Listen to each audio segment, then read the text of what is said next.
don't understand why you're 40 years old playing the game still. So. Well, I mean, what game do you think you're going to be playing when you're 40? When do you think you're going to stop playing games? What's the age? What's the cutoff age? When you're out of high school and college. You're a high school kid? Yeah, I'm in high school. Yeah. How old are you? Why does it matter? Well, I mean, you foresee yourself in the future quitting something you love, like video games? Do you not love video games? You just cruise through it.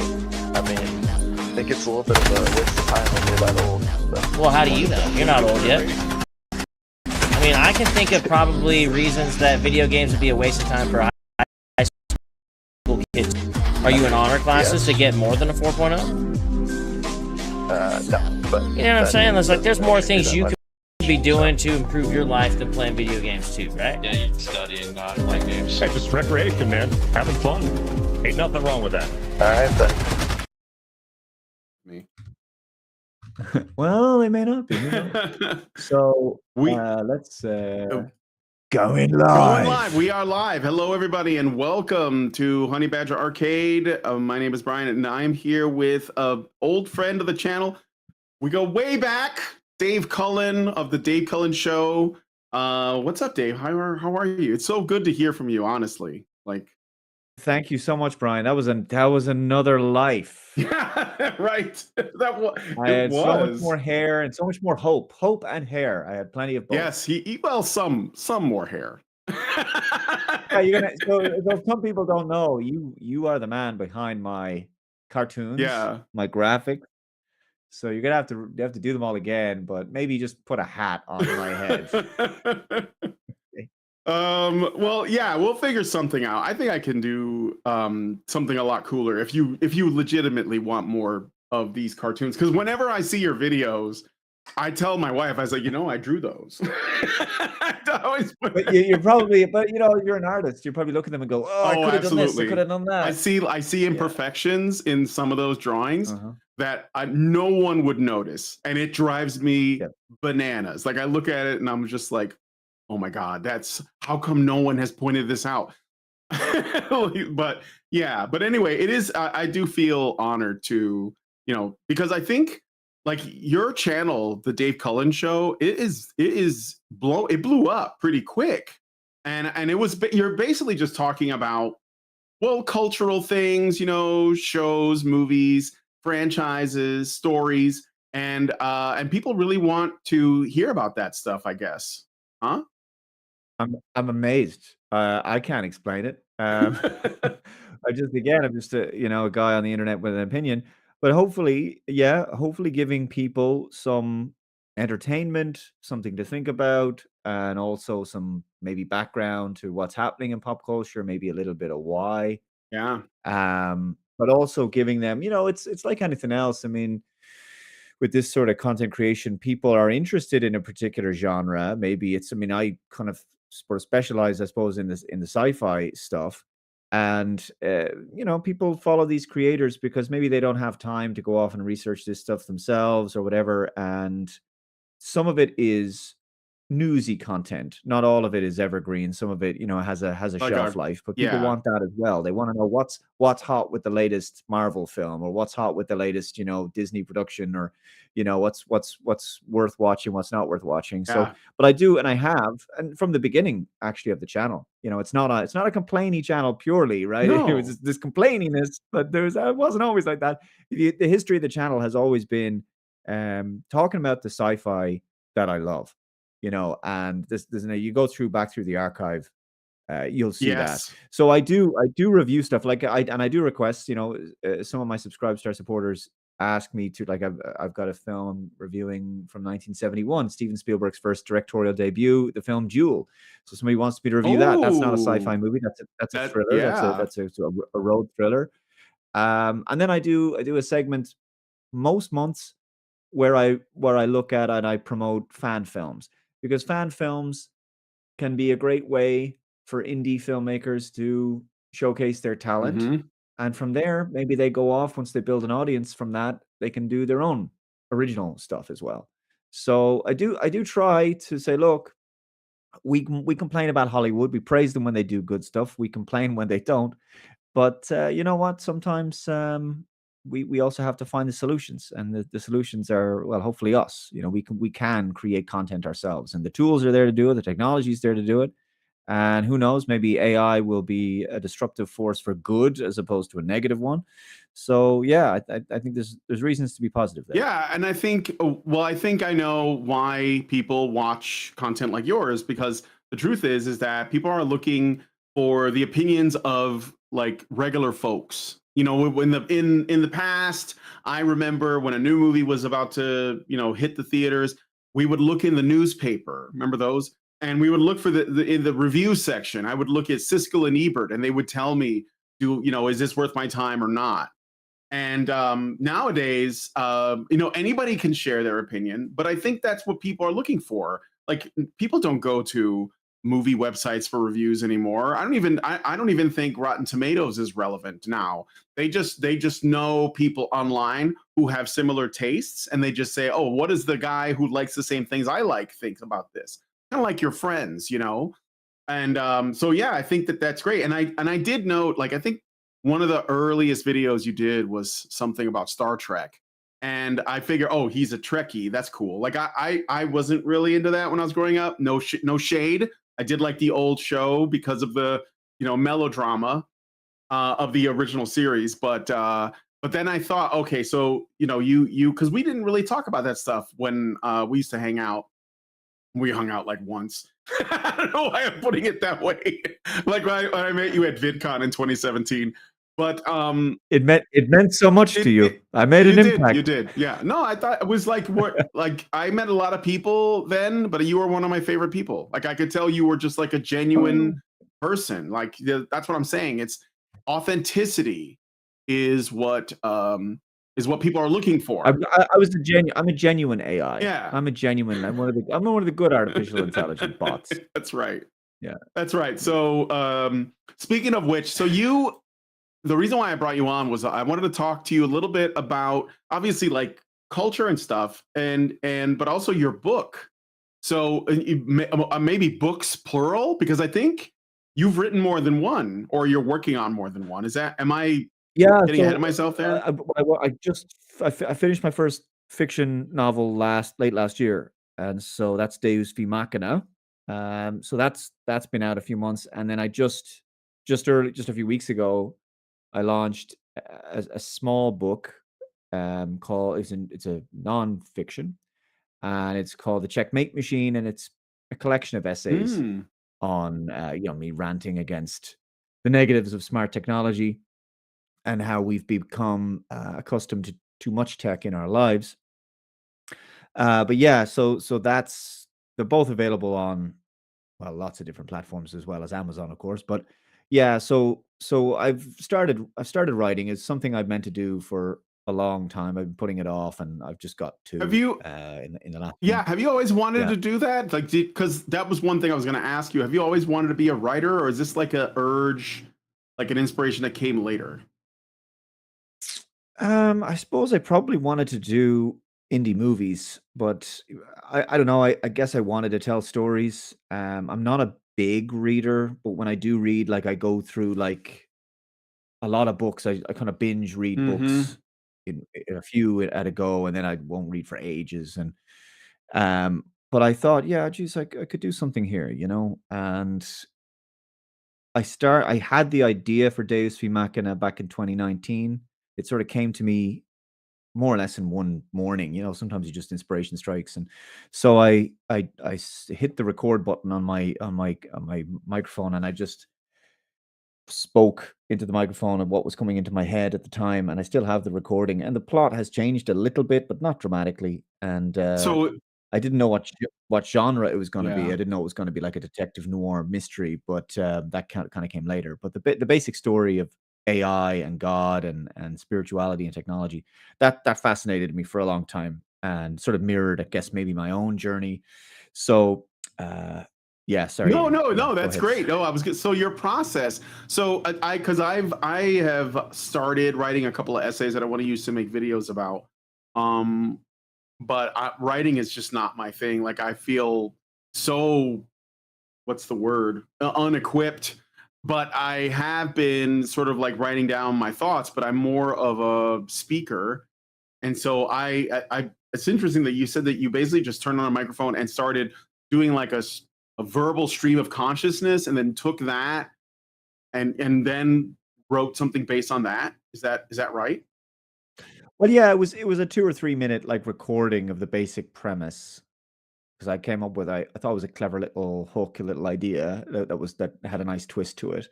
And then after that, lots of things happened over the next few years, and then at long last, in I guess it was towards I think it was August or September of 2023. My fiance was just like, just will you finally write that book you've been talking about for ages? And so I said, okay, fine. So she kind of pushed me to do it because I was just procrastinating. I was like, I got to write this book at some point. Mm-hmm. And, I said this on another interview, like, you don't know if you can do something like that until you've done it. It's kind of like you don't know if you can until you've completed it. It just becomes this unending thing. So I finished it after 14 months it took, and many, many rewrites and lots of feedback from people, but it took a long time. But it was, yeah, I'm actually going to be starting the sequel soon enough, but I'm already kind of procrastinating because I really want to map this one much more so that every chapter I know what important things to, what plot points to hit in each chapter, um, to give myself a kind of a blueprint for the book, Yeah. and I want to do that a lot more because when I was writing this one, it's very easy to get lost a little bit because amazing things happen when you write for long enough, Brian. Would you the creative gate opens inside Really? you, and your brain starts to come up with new stuff, and you're like, Oh. oh, I should do that. Oh, I should do that. You're just in that creative mode where you're generating ideas, and you can get a bit lost if you don't rein it in a bit. And but then what happens is great stuff comes, Mm-hmm. and then you're like, oh, I'll have to incorporate that into the story somehow. And then when you do, you have to go back and rewrite lots of things earlier in the story and then later, and it affects the whole thing. So it just takes longer and longer. But anyway, it seems to have gone over well. People seem to have liked the book, which is a huge relief. And for a first novel to be very well received, Mm-hmm. largely is immensely satisfying. Yeah. So like, how many? We're gonna get into the plot and stuff, at least as much as we're willing to give away without spoiling anything. But how like far along? Like, how much of the process were like drafts and editorializing? Well, it's funny. When I started, I was just opened a document and I started mapping out. Here's what's going to happen in chapter 1. Here's what's going to happen in chapter 2. So you can. The best thing to do is probably start with a one or two page outline, and then break down, plot your chapters, individual chapters. This is what's going to happen here. Chapter 1, 2, 3, 4, 5, 6, 7, 8, 9. And what happened is that I hit chapter 11 and my notes were getting longer and longer and longer for that chapter. And eventually it was like, I'm writing chapter 11, it seems. And so I started writing the book at chapter 11 for some reason. So I wrote the last 9 or so chapters first, and then went back to the start and wrote the first part of the book Oh. second. And then finished that first Yeah. draft. Then I started the second draft, and I looked back at the first draft and went, "Who wrote this? This is shit." It was horrific. Like I was like, and that's what they say. I mean, Yeah. I don't know who said it, but your first draft is kind of like the first coat of paint on a wall. Like it's important. It's got to be there, but nobody's supposed to see it. Yeah. And it was absolutely dreadful. And Well, that's how you know you're but getting it, better. It's like there's a thing in art where your eye and your hand are out of sync with like the quality of your work. So you are drawing and then your eye doesn't know how bad your hand is doing, but you keep doing it and then your eye gets trained to know what's supposed to look like and your hand has to catch up. And then by the time your hand catches up to your eye and you're happy, then like the gap continues. So I think it's something like that. That's what I feel like when I look at the avatars that I drew for you. So because they're from years ago, and I'm like, oh man, I could do way better now. Maybe. I mean, I'm probably lying to myself, to be honest. But No. Yeah, so that's cool. So like, how would you say? I don't even know because of the way that your process seems to be described. Were there drafts, or was it just like I wrote this chapter, then I went back, then I came back, saw this chapter was shit. I I fixed it up, and then I kept It was, going. Was it something like that? yeah, there was a bit of that. The second draft was significantly better. Some stuff from the first draft did survive, Mm-hmm. not much. And then I had a friend, my friend Jay Metz, who's also writing at the moment. He's working on his book. He gave me a lot of notes on each chapter, and just like this is terrible. Change this, what about and he'd focus on, like, the thread of the narrative might be needs it's kind of getting a bit plotting here or there, whatever it might be. So and the different character beats and everything else. And so I'd take that on board, and I would incorporate what I felt were changes that were needed here and there. And most of it then became down to editing, which is actually a process I quite like, because I came from a video editing background, and I suppose editing video and editing text, they're not a million miles away from each other in a way, because you're trying to communicate something in a concise and precise manner. And so I had no problem hacking and slashing a lot of superfluous stuff and finding ways to cut down the word count and communicate the same thing with less words, and finding that, geez, like, all of this stuff can go. So whenever he would tell me something like, "Oh, this chapter is getting a it's a bit of an arm wrestle getting through this one. It's kind of getting boring," I would go, "Okay, what can I do to speed this up? What can I do to improve the pacing and introduce a bit of faster energy to Mm-hmm. it?" So uh, yeah, I mean, that's a big thing. It was a 64,000 word document, which isn't big. Yeah. It's not a massive novel, but I got it down to 57,000. And there were people who said things like, I would have liked to have known more about the character's backstory and the AI war and all that sort of stuff. And I absolutely get that. I think those are good criticisms. And the reason why I didn't include them, because there was that stuff was a little bit more fleshed out originally, is because I had a lack of confidence, which is that it was my first novel and I was uncertain if it was any good. And I said to myself, it's better to err on the side of caution, which is to get people to want more, as opposed to, giving them too much and they're like, I couldn't finish it, because you're too close to it when you're writing. Oh And yeah. uh, It becomes your I baby, just right? thought, And you get a little possessive, and yeah, you yeah. do. And I just thought, like, if it's a bad story and people don't like it, I hope that they at least finish it, and it's not like a slog, right? So it's better for the book to be faster Hmm. paced than for it to be, there's lots of detail, but it's kind of a bit meandering or whatever, or Yeah. just too much exposition. So there's mystery left, and I'm going to follow up on that with the sequel. And I'm slowly working on plotting that now, and I don't know when I'm actually going to start writing chapter one, but at some point I'm going to have to, sit on my ass to do it. So yeah, All right. it'll happen at some Well, point. yeah, I can already tell based just on the title alone, that it seemed that you were intending a kind of, let's say, a series, or at least a theme of like a character that sort of like reappears in your books, kind of like what's the name of the guys at Jack Ryan? Those, like, the Patriot Games and Hunt for Red October. It's like that reoccurring character that's in all these books by the same author. You know what I'm talking about? Or Jack Reacher is another one. Is I think there's based on books, and you have like this recurring character. And so is that like kind of what you were thinking about with this book? Yeah, then this critical drinker, he has his character. What's his name again? Ryan Drake. He is the Ryan Drake book I didn't know series. that. Okay. So yeah, well, Critical Drinker was an author before he was Critical Drinker. Hmm. So Will Jordan has been an author for a while. So he's written Have those you read books. his books? Okay. I have not read them, but they are apparently very well received, and I have no doubt that they're very good. But yeah, sorry, No, it's okay. I've I was misplaced your your question character. somewhere I in was that. wondering if it would, like, based on the title of your book.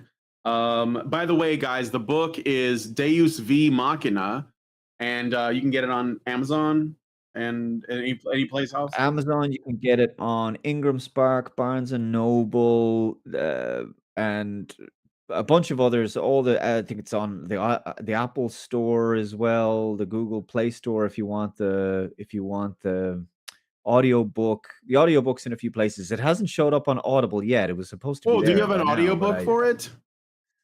I didn't Oh know yeah, there's an that. Oh audiobook. yeah. It's an AI voice I did with 11 Labs. I did briefly clone my own voice, but I deleted it because it freaked me out. So I used it was just too good. Yeah, It was too I good. bet.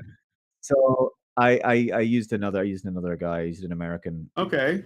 AI All right. voice, but it seemed to work pretty well. So yeah, you can listen to the book as well if you are driving. Yeah, that's I don't know, actually if you usually get how I read books is I listen to books. Yeah, I've been listening to yeah. Heinlein's Starship Troopers because I never read it before. So, but You've been listening to Mein Kampf a lot. You've yeah, been yeah, you know, for research purposes. the Jews and their lies, you know, those things.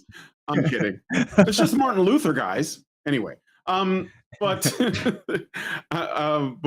before I get my channel completely destroyed by a satellite laser, I forgot we're live. we are. You forgot? Thanks a lot, Dave. No, but okay. So let's back up. Let's talk about the book a little bit. Okay, right off the bat, it's actually a really strange coincidence. I started seeing like people discussing like the state of literature right now, like so the state of fiction writing specifically right now, and I've seen a lot of people talking about how books, there are very few books, or no, not books. Let me rephrase it. Boys are not reading like there, and the some people are saying it's because there isn't really fiction written for them, and but it's and there isn't, like at least in the mainstream space, and a lot of it is sort of like written for the as broad an audience as possible, which kind of makes it for nobody, and so a lot of it just comes across as kind of like mid at best. But what I have noticed, and that's why I was asking about this, Critical Drinker, I didn't know that he wrote, is that there are people writing stories that happen to, like, a lot of independent writers or small publishers or whatever are writing books that are appealing to boys, and they're about adventure, and they have fast pace, and one of the things that I've seen a big resurgence in is pulp fiction. No relevance to the movie, but fiction that is written with like just really punchy and interesting themes of struggle and all that. And your book kind of has a pulpy feel. Do you think that?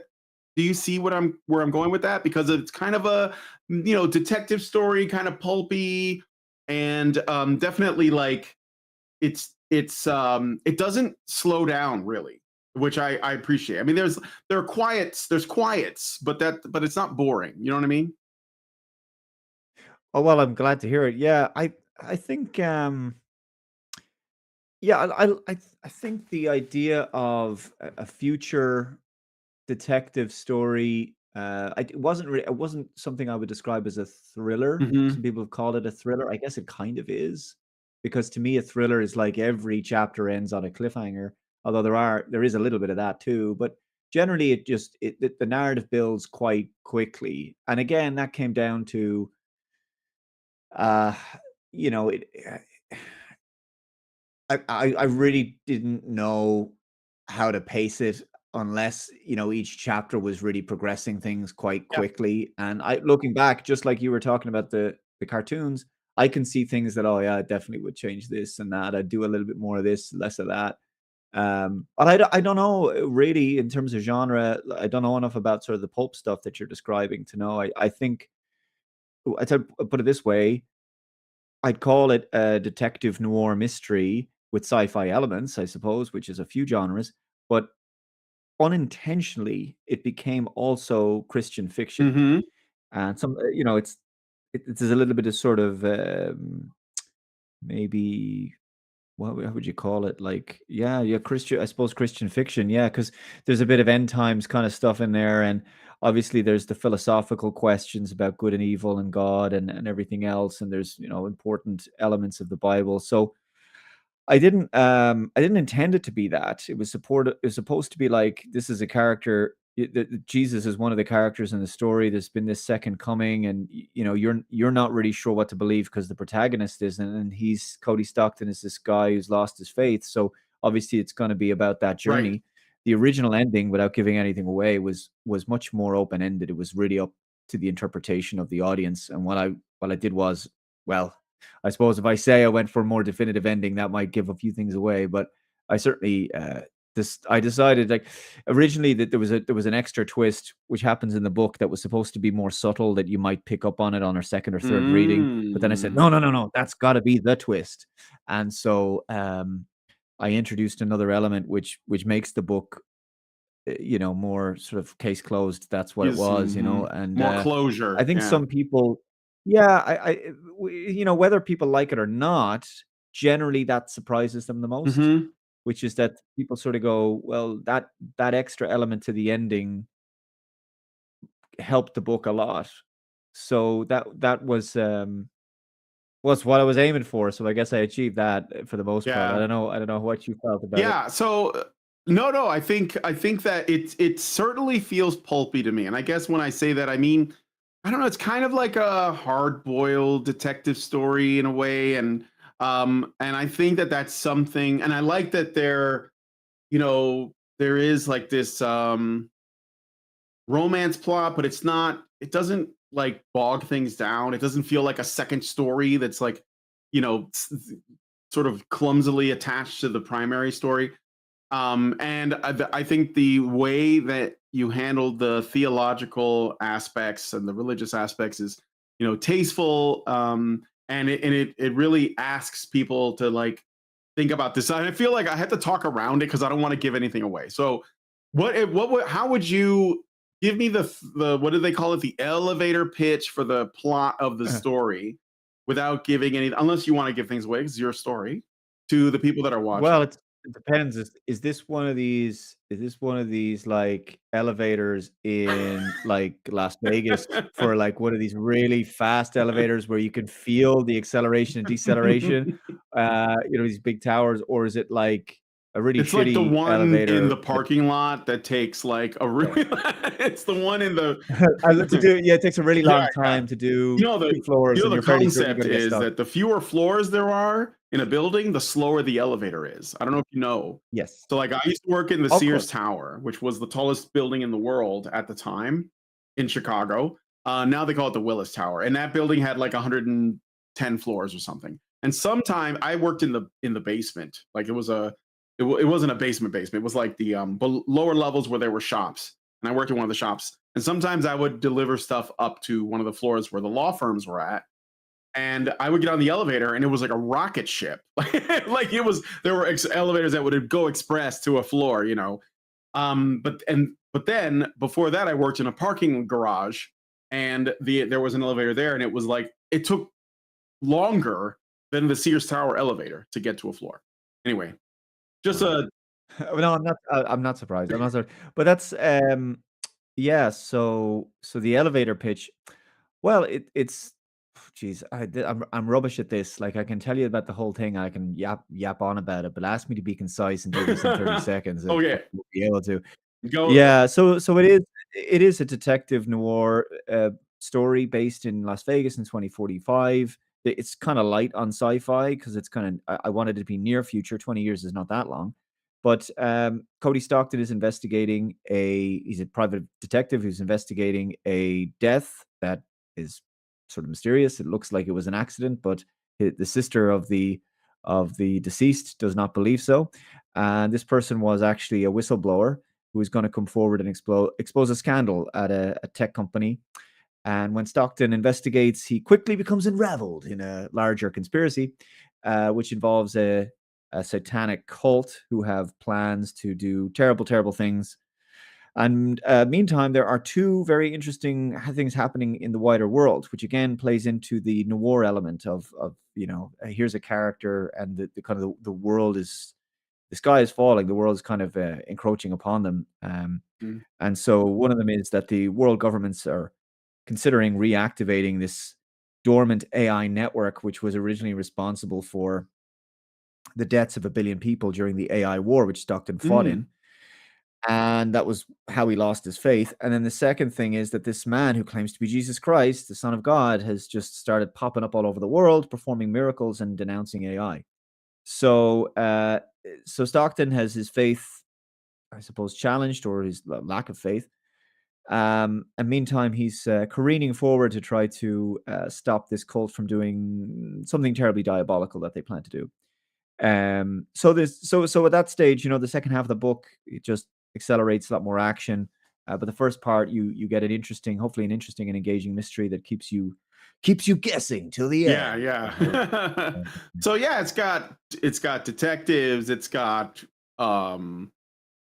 AI and war and science fiction, but it kind of, like you said, it's not a hard science fiction with like poof tech and teleporters, but more like just a few decades into the future, maybe.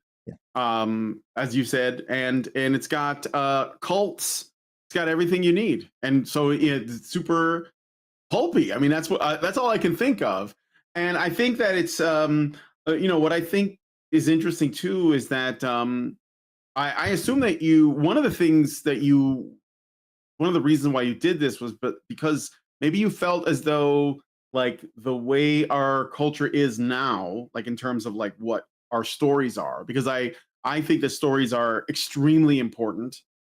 And I think that and I've been saying this for years, that our culture of storytelling is very unwell. Like there isn't, and I think it's because people, they don't know what is needed. It's not like they're not trying, but I think that we're struggling with that. And I think that you're what I can only assume is that your story is trying to answer the question of what's missing in a way. I mean, is that fair, or am I like off the mark there?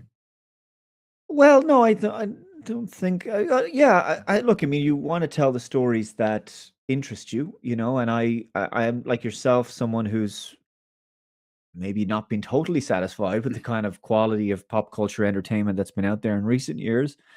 And so when you contribute to the pantheon of literature in your own way, in whatever small way it is, whether it's just an essay on your Substack or something, or whether it's a novel or what have you, I hope that we're trying to contribute something interesting. I mean, there was a few things that I did want to do, which is I wanted to tell something kind of wholesome. Originally, there was a few things in there that were like the swearing was a little bit more. It wasn't much. There wasn't any effing and blinding or anything, Yeah. but it was basic stuff. And then as Enough I to went through the book humanize the characters, basically. Like you don't want them. yeah, but as I went Yeah. through it, I was like, I kind of want this to be like books I read when I was a kid, Mhm. and so I wanted it to be accessible. And I think that's actually maybe, that's what we need to do a bit more of. I'm not saying that books shouldn't have swearing. Like there's different genres and there's different age brackets, Sure. and some people want that stuff, and I get it.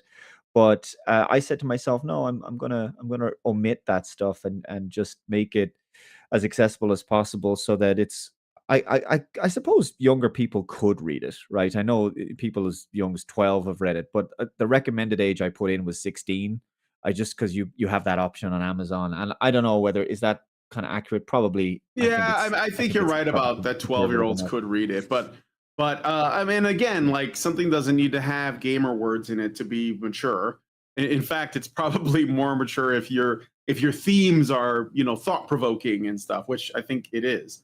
So if anything, if Yeah, it's for older people, it's probably because you have to have that, um, I don't know, consider the way in which what are the questions that the book asks of you, the reader. And I think that's yeah. Look, it does reflect my own journey, which is as I've gotten older, I've found myself asking questions of like that, like Stockton did. So that's the reason Mhm. why I was able to have those conversations in the book between the atheist side, very pragmatic side, and the spiritual side. because as you move through life, you start to feel that something is missing. That science by itself, as they say, you can't get an ought from an is. Science doesn't describe why you should or should not do something, and and I think that maybe young people are being starved of those conversations because you hear about young men, but also women. They're we've got a generation of young people who are kind of lost. They don't know what the meaning of life is. Things are tough. They can't get on the property ladder. But I look back and we had a little bit of that as millennials. Um, and it took me a long time to sort of get my own life going. I was in jobs that I didn't like. I was told, oh, you just go, you get this, corporate job, and then you work a ridiculous amount of time during the week. You have a huge commute, and then the weekends you just get rat arsed drunk in with your buddies, and that's supposed to be life. And I didn't get any fulfillment out of that, and I stepped away from that world. And so I think people are probably looking at stories that give them a sense of something beyond just A, B, and C. They want something to think about long after they've closed the book or switched off the movie. And I don't think that we're entertainment at the moment is giving people the spiritual side. We have to ask, where is God in all of this? There's probably been plenty of time throughout history where people have turned away from God. And some of us have in our own lives over the years, and then we've kind of gone, "Oh, why is my life going Yeah. sideways?"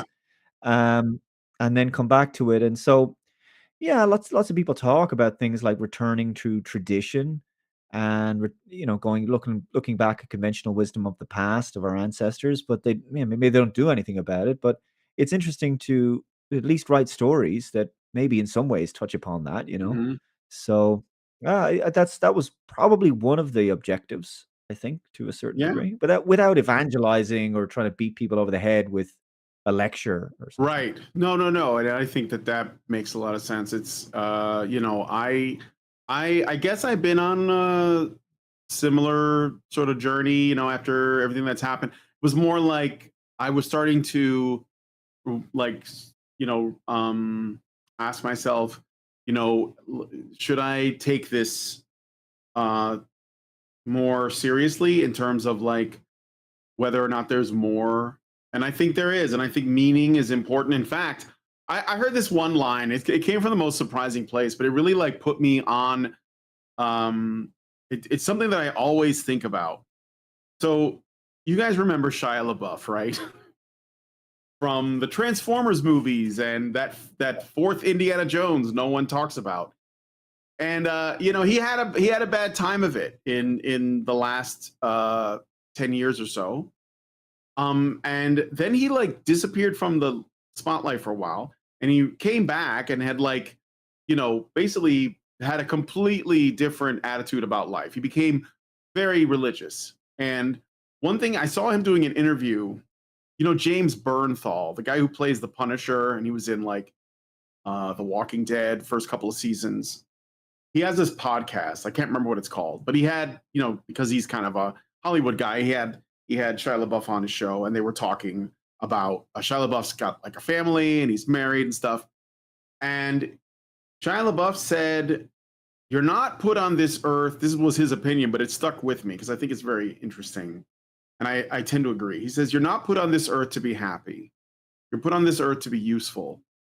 And I think that's where the meaning thing comes in, because I think that a lot of what people are struggling with today is that they believe, or they are led to believe, this idea that absolute liberation from everything is the goal, and that happiness is what comes of that. And the truth is that people are more miserable now, especially young people, Mm.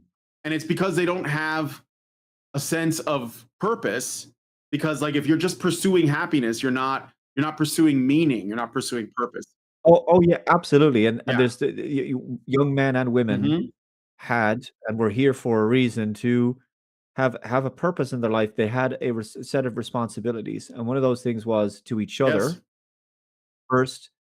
Well, to your community, but also to your children. So Yes. you had something that young men had Look, I think the vast majority of men themselves, I think they just want a good job of work that, even a bad job of work becomes tolerable when you have a loyal, loving wife to come home to, kids, a home, Yeah. a warm bed at night, and you've got those responsibilities. You get to be a father, you get to impart knowledge. You've got a stake in the future. You've got a stake in the world that it transcends like your career or something you can build or something you can make for yourself. Like it's suddenly like I'm not a father myself, but I could definitely understand why people become parents. And it's like our generation was told, and it's not just our generation, it's the younger generation. It's maybe a good, they got a good chunk of Gen X too. Uh-huh. You were told, as you've described, to be liberated from all of these things, and you can't. It's not Mm-hmm. liberation. It really isn't. It's just enslavement to the material. It is exactly. It's a prison of another kind. And so Yeah. I'm with you on that. And the other thing too about the aspirational in your story, this is what people want. I think that there is a serious craving for this. I remember in the 1970s, the United States in particular, probably other places too, but I can only speak for us in the US. We were going through a really rough time. Like the Vietnam War had just ended, the Cold War was going on, and the economy was really bad, and everybody was poor, and there were all these problems. And so this guy comes along, and he decides to make a movie about going the distance and about like struggling against, and trying to pick up the pieces of your life and do something positive for yourself, and just because, like it's the right thing to do. And nobody wanted to give his script a shot. He ended up making the movie independently, and it became like the biggest film, like one of the biggest films of all time. And it's called Rocky. And it was a story about that, and that was so aspirational.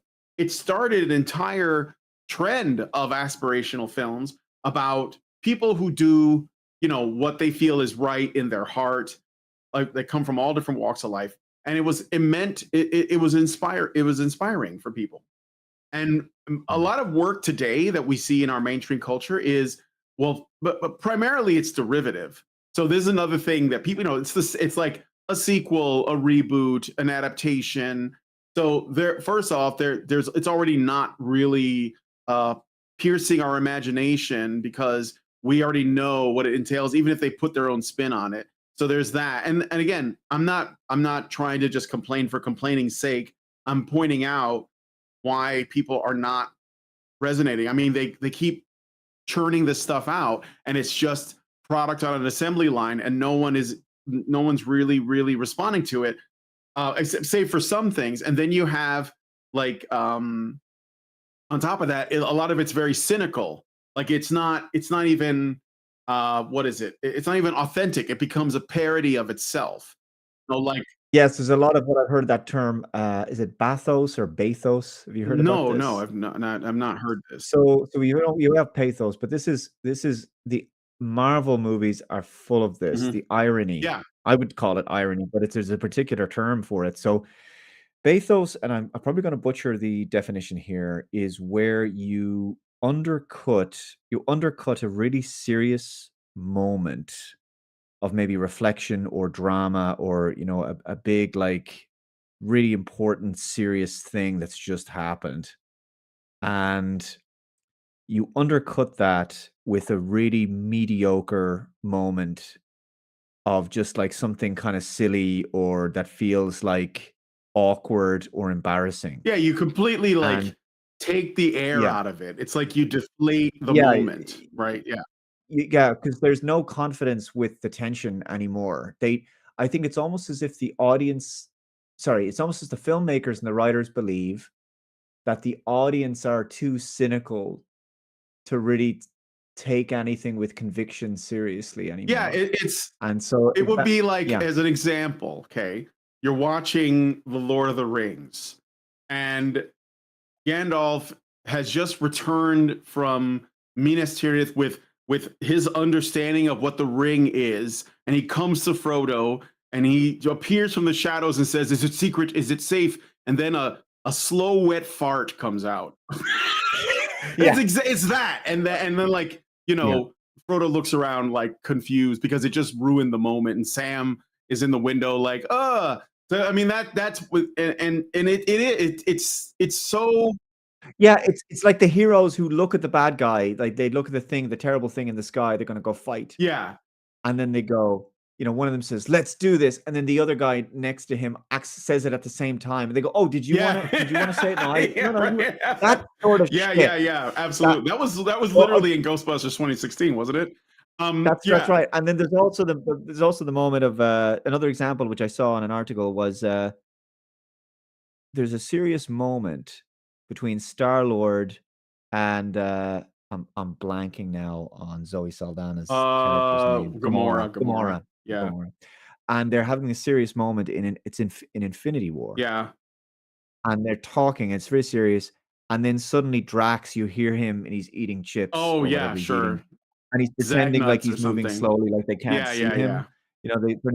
And that's another example of bathos. Yeah. And anyway, there's a lot of it, but there's a lot of that Marvel humor as well. Has a lot of that stuff where a big spaceship could just crash into a city and it blows this whole city block and everyone's screaming, and then someone just goes, "Well, that happened." It's right. And the thing is too is that it wasn't always that way. Like I've been rewatching the old Marvel movies, like the first couple of phases. I just finished the other day. Lindsay and I watched not Falcon. I'm sorry. Captain America: The Winter Soldier, which is like the best one of all. I think it's my favorite of all their movies. And I was like, this doesn't really have that. Like the earnestness of it is still there. But I think that what has happened is, I kind of blame Joss Whedon for this specifically. But what I think has happened is that all the characters now are written as though they know they're in a movie. And so like, like they know they're in a movie. So they're just like, they talk about it in this meta sense. And I don't mean like Deadpool breaking the fourth wall. Like, okay, that makes sense. But like, it's like everyone is kind of breaking the fourth wall all the time. And everyone has a great sense of humor. Everyone will just butt in with like some really quirky, witty line. Yeah. Like out of nowhere, and everyone's really funny. Yeah. I mean, Whedon had a part to play in that. Buffy and Angel were Buffy and Angel, right?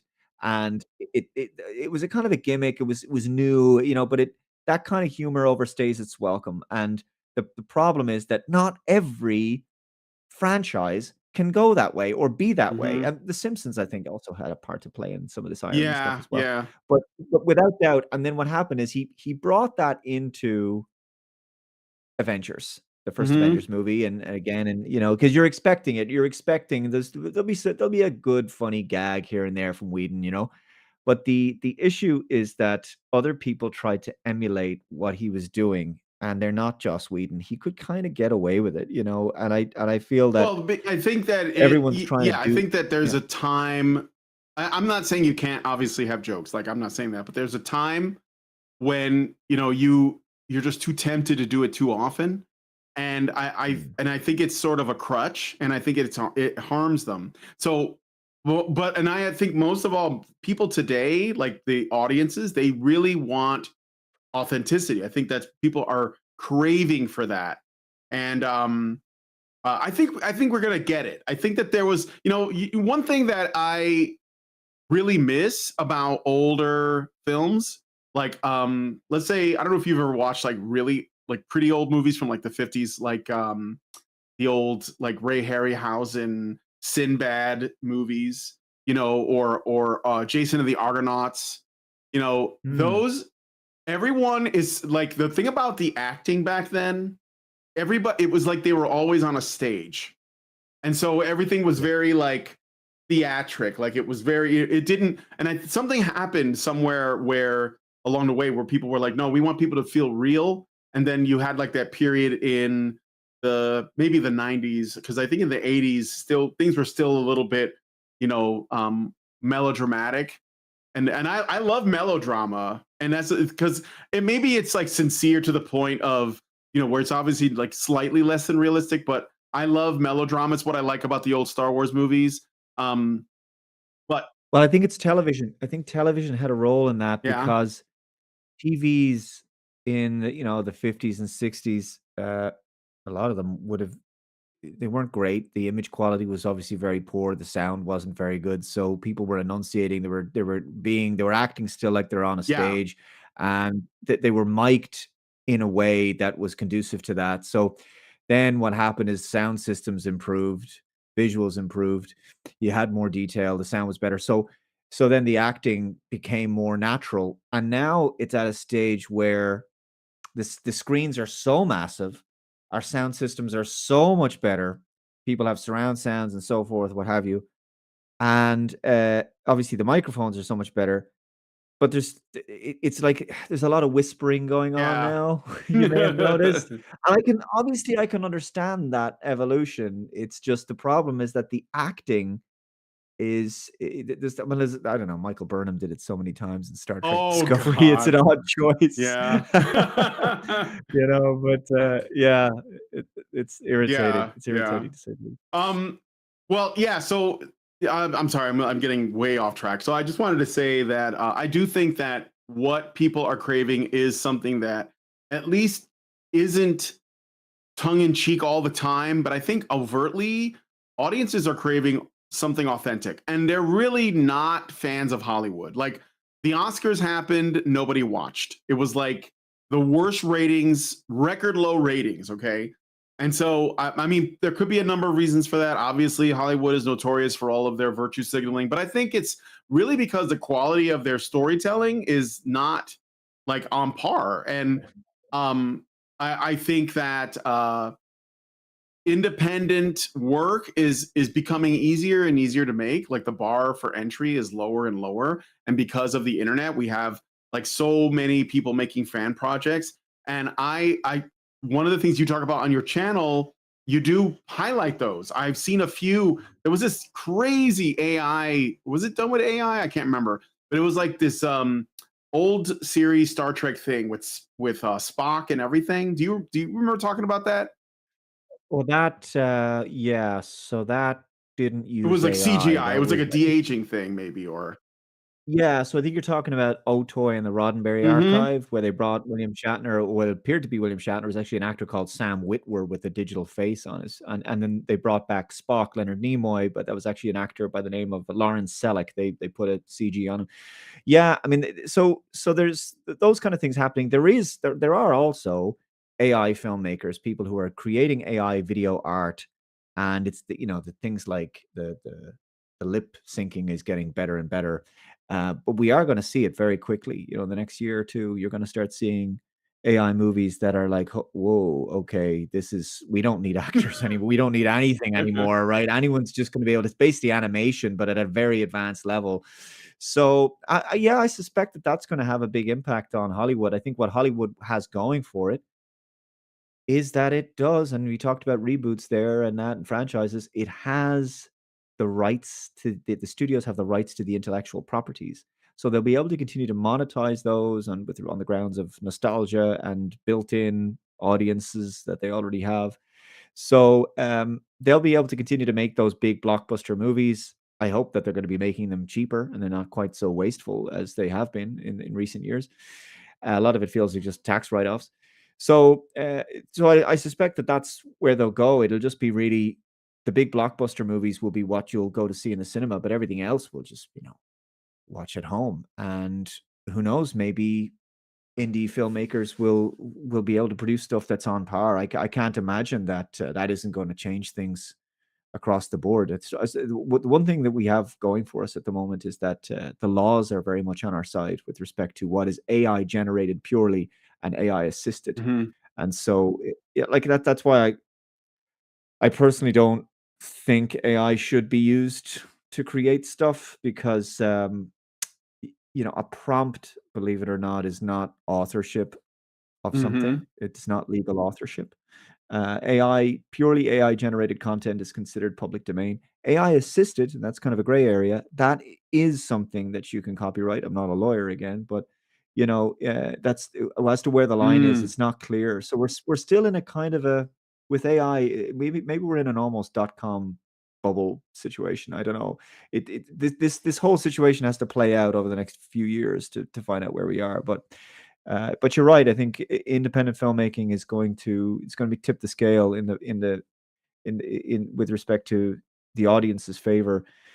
And maybe that'll have an impact on Hollywood. Maybe Hollywood's going to have to pivot. It's kind of putting woke away a little bit at the moment now, but I think what we're getting maybe is, to some degree, we've been normalized to the woke stuff. But at the same time, I think they're probably going to still do bits of it here and there, but they're just going to give us a little bit more non-woke, right? You might get a few more decent Tom Cruise type movies, right? Yeah, I'm excited for the rest of Mission Impossible. I thought I like his movies, and I think they're fun. I mean, I don't know if I'm going to be racing out to the theater day one, but I will watch the rest of that, the sequel to that Dead Reckoning story, just out of curiosity. But yeah, I think that it's true. Like when it comes to the franchises that Hollywood owns, which is all of them, that's probably going to be their primary method of remaining relevant. But I'm hopeful that people will come up with new ideas. That's what I want to see. And I think we can do it because, I always tell people this, there was a point in history where the idea of the Terminator did not exist. And then somebody came up with it. And now it's like a household name. There was an idea of the Predator that no one knew what it was. It didn't exist. And then someone created it. So there's no reason why you can't come up with something like that no one's thought of, or at least it's not that it's like never been done. Like there's no such thing as a truly unique idea. There's a saying, nothing is new under the sun. But there is a way to like bring something novel that, to the genre that people resonate with. And I think you could.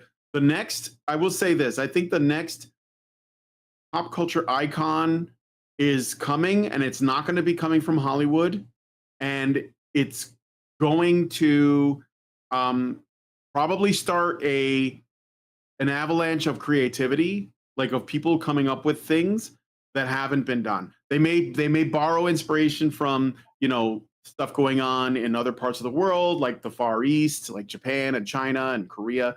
They may be taking stuff from history. They may be finding inspiration in ancient writings, and I do think that there are people who are very hungry for something new, and there are people who are very hungry to make that thing, and going back to your book, because that is what this is about. We ended up talking about a bunch of other stuff. So again, the book is called Deus V Machina. It is a mystery thriller, kind of pulpy. It's a detective story, and deals with AI, and it deals with the potential possible return of Jesus Christ.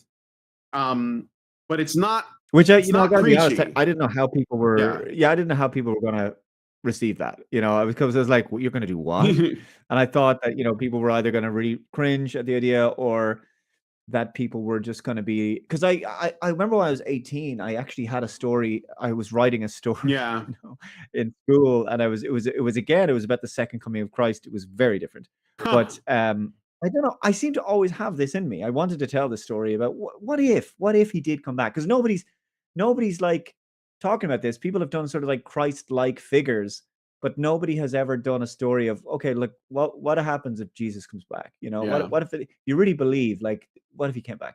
And I didn't anticipate that people would react so favorably, or that there wasn't, because and some people as well, like they might be very hardcore Christian that might be super offended at this prospect of me writing because in one of the earlier, like in the beginning when I wrote it, it was like, I'm not going to have Jesus say anything. It's just going to be, you're going to find out all like what he's saying. Word of mouth type of stuff. Is that what you were thinking? Yeah, exactly. Because that will be consistent with the Bible, and so it's like, that's what I wanted to do. But as I wrote it, I was like, no, I've got to have a scene. Like there's got to be, I have to do certain things. So but that's why I wanted there to be an element of doubt about the whole thing, that you could go, where you're reading it, you buy into it, you plug into that idea, because you're like, well, it's probably not really what it seems, right? Without giving too much away. And but I think that's why you save surprises till the end. But I'm relieved, I have to say, that that people didn't kind of freak out about that. And maybe that's reflective of the fact that people would respond Yeah. to stories like this, that they don't get this kind of these kind of ideas thrown at them all that often or ever. So maybe there's something to that. Yeah, I know. I think it's a really interesting thing to explore. It's definitely daring, but I think you did justice to what it was you were trying to do. I mean, I wasn't offended. I thought it was super interesting. But then it does beg the question. So if you want to make a sequel, because I have to wrap it up here soon, but thank you again, Dave, so much for talking to me. If you want to do a sequel, are you gonna like top this somehow? Like in terms of like the scale of things, you know? Well, there will be another kind of global conspiracy. Not all of it is going to be existential, but this next one will be again. But it does follow up on it wouldn't be described as Christian fiction. The next one is going to be another conspiracy thriller. It's the same characters. I'm bringing back 4 of the characters. I'm bringing back Stockton, Zara, Ridgemore, and Mickey Chambers, and there'll be brand new characters. But it will be an event that maybe, let me put it this way, it maybe mirrors a certain event that the world went through in relative recent years. Yeah. Although the source of it will be very different. And Stockton has to unravel that mystery, but it will pick up on a few things from the first book, but you won't have to have read the first book to read this one.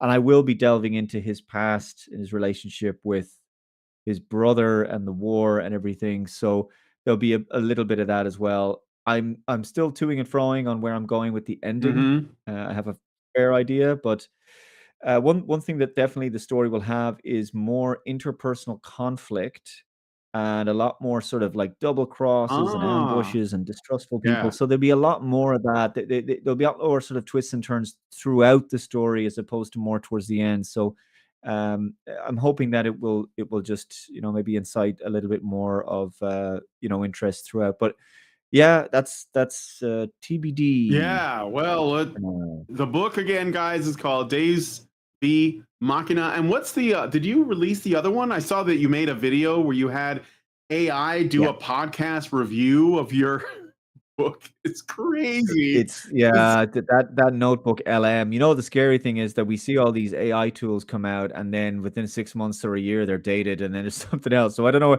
Yeah, I've been playing around with that. It can be hilarious, there's a new feature that I didn't even realize was there. You can hit a button and you can talk to those two. Oh my God. People. You can talk to them in real time. You can go, "Hi, I just have a question." They go, "Oh, go ahead, Brian. What do you want to ask?" "Oh, that's a great point, Brian." And then they'll drive on whatever point you made. It's terrifying. But I think people are already talking to like bots. Yeah. I think they're already. Yeah. Well, that's why I prefer to meet up with people in real life, Dave, because sometimes I wonder if the people I work with, the people who watch this show, I wonder if anybody's real.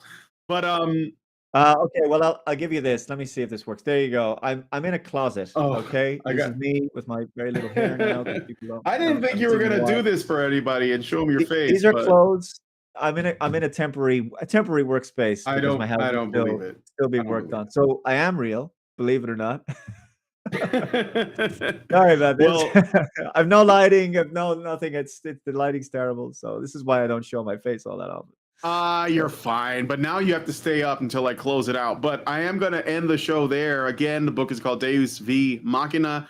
Definitely check it out on Amazon. Where else is it? All the usuals. If you just Google search it, or you search for the audiobook or whatever, you'll find it on the audiobooks on Google Play for those people interested. Paperback and ebook forms on Amazon. I think Barnes and Noble as well. So it's all over the place. Yeah. So check it out, and please do what you can to support independent storytellers. That's like what one of the purposes of my channel is, to bring out like the talent. The cream has to rise to the top, as Randy Macho Man Savage once said. So, a personal hero of mine. Thank you, Dave Cullen, for coming on the show. Thank you guys for watching. If you like this video, please hit like, subscribe if you're not already subscribed. Hit the bell for notifications. Leave us a comment. Let us know what you guys think about what we talked about on the show today. Check out the links to, I just put your YouTube channel in the description so people can watch. They're probably already subscribers, to be honest. And please share this video because sharing is caring. Thank you guys so much for coming on this show, and we'll talk to you guys in the next one. Long live Vivian. Bye-bye. With the glass ceiling broken, all the oppressed groups shall prosper, especially the most oppressed group of all, gamers.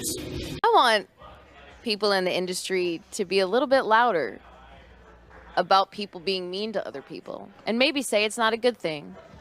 Yeah. Maybe say we don't want you around if you're going to be a cunt. Yeah. And hateful.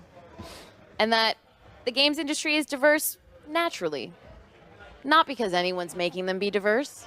Because the world is diverse, you stupid motherfucker. And if you have a problem with that, come fight me. Physically. Bitch. Has anyone taken you up on that yet? No, because they're all pussies. Yep.